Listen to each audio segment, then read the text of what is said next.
Is this story authentic from Ali, may Allah be pleased with him? When in jihad he was going to kill a man, and then the man spit on him, and then he walked away. And then the man said, "You were going to kill me, but why did you walk away when I spit on you?" And he said, "Initially, when I was going to kill you, it was for the pleasure of Allah. But when you spit on me, it was going to be from my own desire." Is that a true story?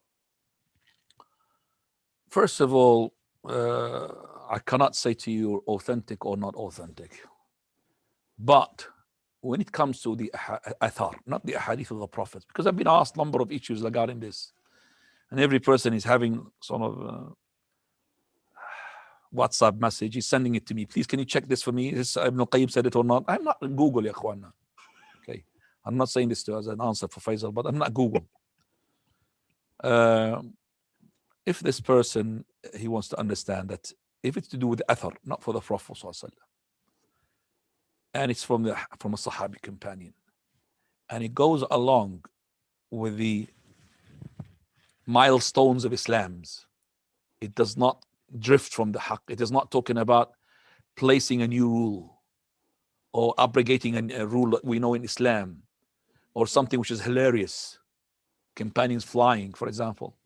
Okay, something that goes along with the deen, then we Arabic tasahul, yani we will be easy regarding the issue of its authenticity, and that goes from the companions downwards. But the companions are the ones that we need to make sure more than the followers of the followers, because the companions, and especially if that companion said something that it is from the divine, that it has to be that it's from the divine. That means he must have heard it from the Prophet ﷺ, even though he did not say the Prophet, because this cannot be said like this.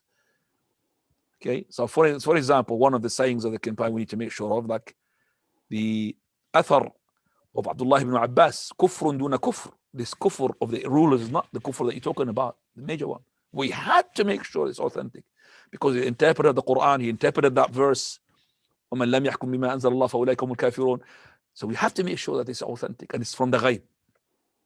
So that's why the athar تقبلته الأمة بالقبول. The ummah had accepted this athar, which the Khawarij, they don't like that. So Allahu A'lam for the authenticity of that. But I said, if it goes along with what we said, no problem. Like, for example, I mentioned a number of times the story about Ali ibn Abi Talib when he was fighting, and some person approached him,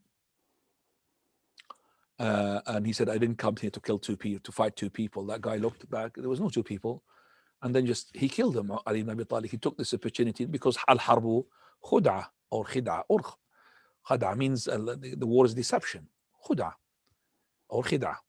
So the war is deception. So I don't need to go and check whether it's authentic or not, because it goes along with the hadith of the Prophet sallallahu alaihi wasallam, and that's how we solve our the curiosity that kills the cat. Yeah, Faisal.